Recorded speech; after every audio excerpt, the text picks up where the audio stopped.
jornalismo não foi uma escolha, foi uma determinação do destino.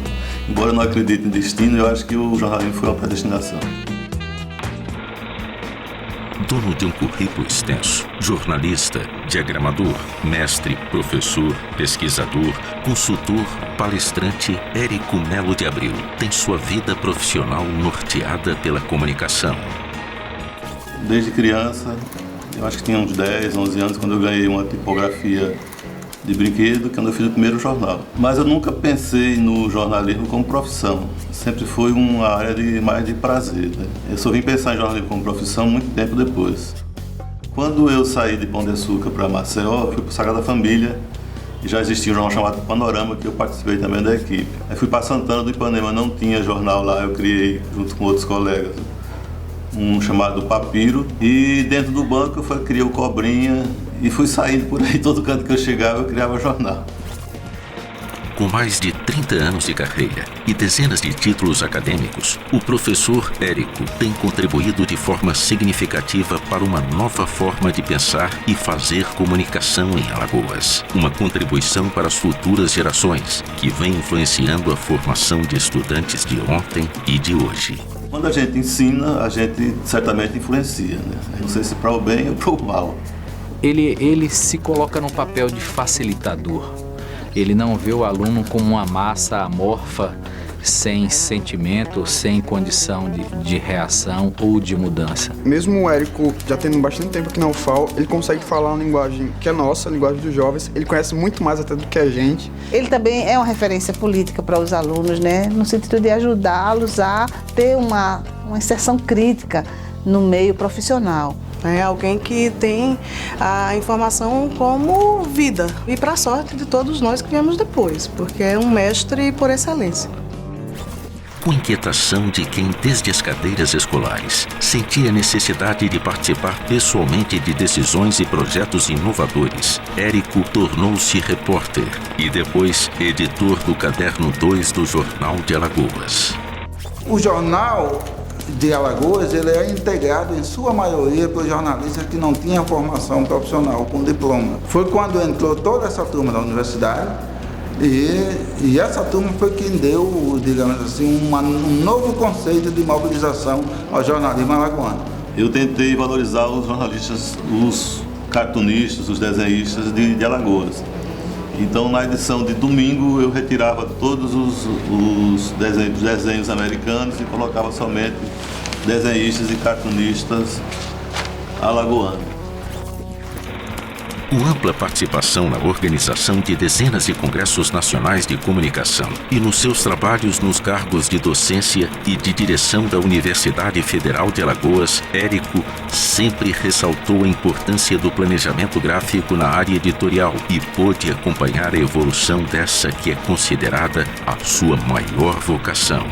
Diagramação também foi uma coisa que me perseguiu, então me esforcei bastante para aprender diagramação e, por acaso, passei a ser professor de diagramação. É sempre muito bom você ter um professor que tenha a vivência prática, né? Principalmente num curso como jornalismo. Então, o Érico fez diagramação na época da régua de Paicas, né? Que é uma coisa que hoje em dia, se você conversar, os alunos eles se assustam, né? E aí você tem alguém que vivenciou todas essas etapas e leva isso para a sala de aula, né? Isso é fundamental. O Érico domina todo o processo de editoração de um livro. O exemplo que eu gostaria de mostrar é o próprio livro dele. Ele conseguiu fazer o livro durante esse período de greve, esses 4 meses de greve. Ele conseguiu escrever o livro, diagramar o livro e publicar o livro, enquanto eu mesmo não consegui terminar um trabalho da faculdade. Graças à sua capacidade de obter apoio para os seus projetos e de unir pessoas em prol de uma causa, assumiu cargos de liderança em organizações sindicais.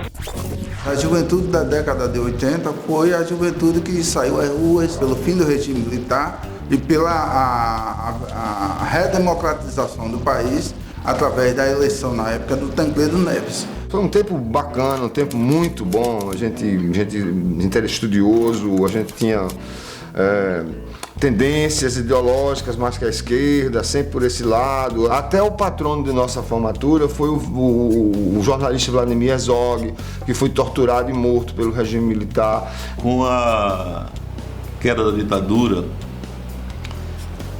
a gente precisava mudar muitas diretorias de sindicatos que eram coniventes na época com os ditadores.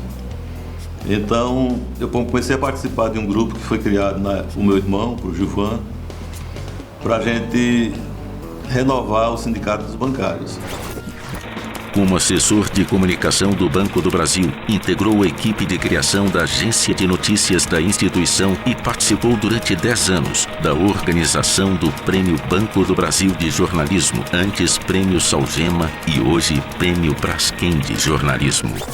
Quando eu fui convidado para a superintendência do banco para trabalhar na área de comunicação, não existia comunicação aqui na superintendência. Então eu fui para criar a assessoria de comunicação do banco.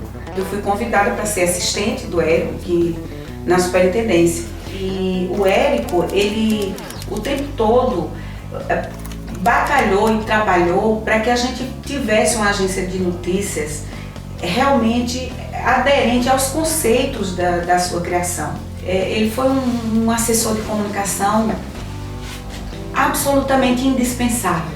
Eu conheço o Érico desde a época da universidade. Não vou dizer quanto tempo, mas basta dizer que o cabelo dele ficou branco, o meu ficou loiro, né?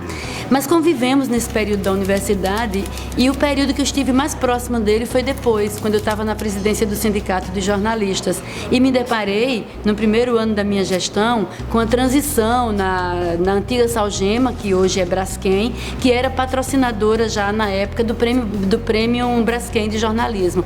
E me deparei com a saída da Salgema, do patrocínio.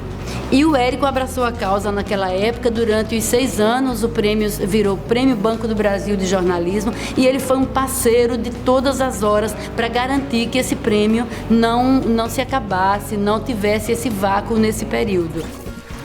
Em retribuição aos seus esforços e ao sucesso obtido, Érico conquistou o reconhecimento e a gratidão de várias gerações de jornalistas de todo o estado, tornando-se um dos mais respeitados porta-vozes dos anseios da classe até hoje. O Érico, ele tem uma personalidade assim fantástica. O Érico nunca demonstrou nenhum tipo de estrelismo, nem nunca se colocou acima de ninguém, de querer ser melhor do que ninguém. Ele não gosta de mentira, não gosta. É sempre uma boa conversa, um cara calmo, meio zen. Parece que está sempre à frente do tempo em relação às novas tecnologias, a essas questões mediáticas. Então ele é inteiro dentro da sua atuação profissional, ele é inteiro como cidadão. É aquela figura ponderada, mas que a qualquer momento sai com uma palavra de alegria, de conforto e até de um pouco de bagunça que é fundamental na vida. Nesse pouco tempo, nesse único período que eu vou ter aula com ele, já se tornou um professor para levar para o resto da vida. É um professor memorável para mim. Eu sou meio tímido, aliás, bastante tímido, né? É meio estranho para o professor, mas... Ele cativa as pessoas. Uma história de vida marcada pela dedicação à comunicação e ao jornalismo. O Prêmio Braskem de Jornalismo orgulha-se em homenagear aquele cuja vocação para ensinar o transformou num mestre, que inspirou e inspira alunos e colegas profissionais. Seu desejo de transformar a nossa realidade ainda permanece presente. Um exemplo que merece a nossa reverência e gratidão, e mais que isso, merece ser sempre seguido.